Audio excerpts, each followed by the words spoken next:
Assalamualaikum warahmatullahi wabarakatuh. Bro, ketemu lagi di ruang santai.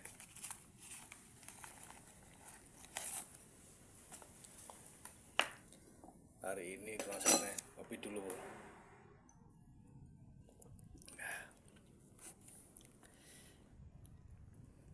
Di ruang santai kali ini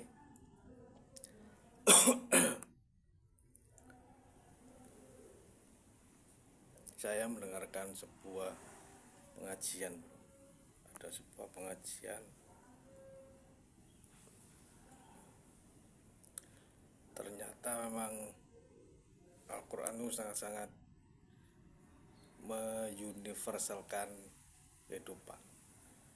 Saya juga pernah ngomong kalau Al-Quran adalah penuntun kehidupan dan dunia itu sepenuhnya muncul dari Al-Quran dan bersumber tata cara dimanapun, bukan hanya di negara kita, di luar, di Eropa, di semuanya itu bersumber dari Al-Quran.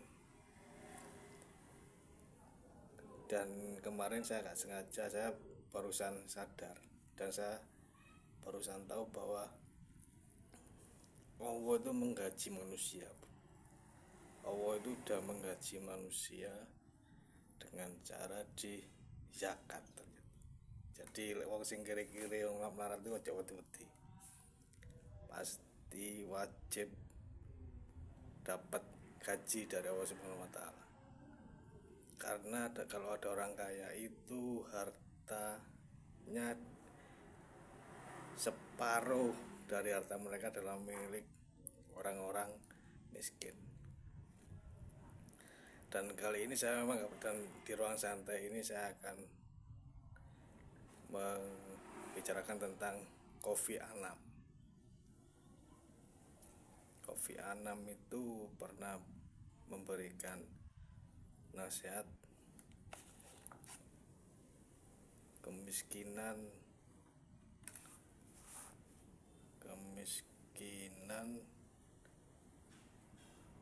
lupa saya lupa saya bro.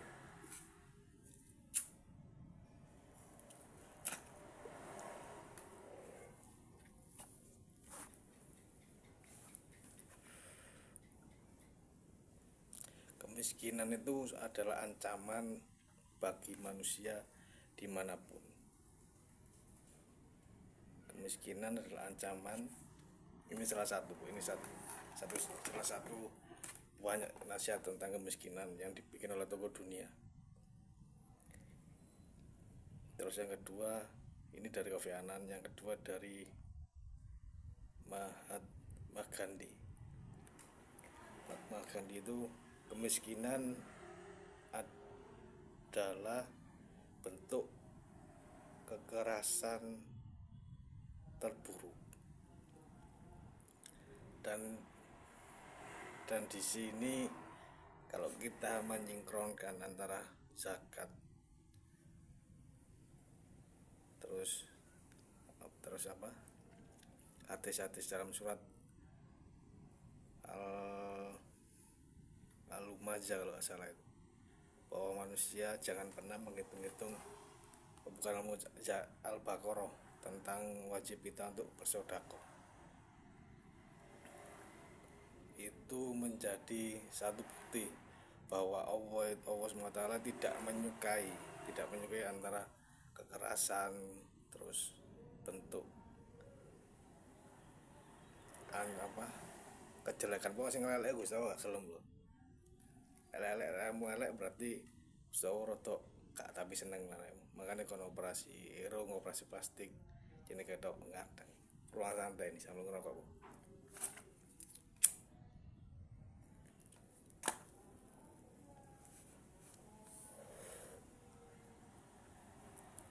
Dalam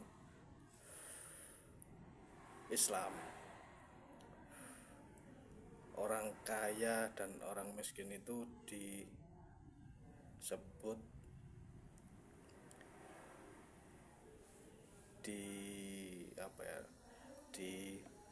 diungkap dikiaskan sebagai ujian,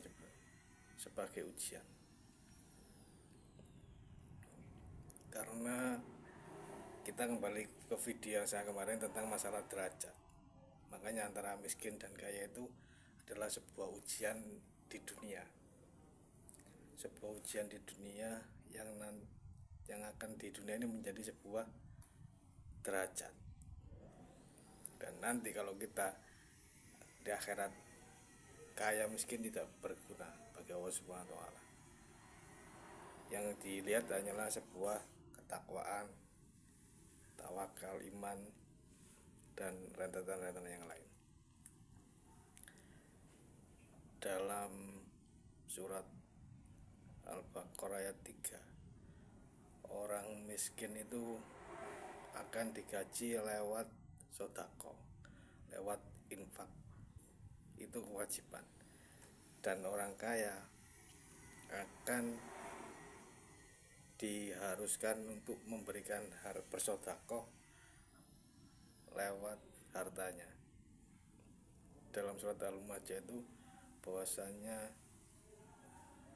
dilarang dilarang manusia untuk menghitung-hitung dan menyimpan harta kekayaannya. Itu sudah dituliskan oleh kitab suci Al-Quran. Dan dalam konteks seperti ini, antara nasihat toko dunia itu secara gak sengaja ataupun sengaja itu mengambil intisari dari kitab suci Al-Quran. Itu orang Kristen, orang ateis, orang Buddha, orang Hindu itu mengambil dari Al-Quran. Sampai Albert Einstein pun juga membuat bahwa hidup ini bagaikan sepeda pancal. Kalau kita nggak mengayuh, kita akan di bawah. Kalau kita mengayuh, kita akan di depan. Dan dari ruang santai kali ini, bahwa benar kalau ujian itu ternyata di dunia dimulai dari kaya dan miskin. Dan miskin jangan khawatir, dan yang kaya jangan lupa-lupa. Dan di sini di ruang santai tetap rokok.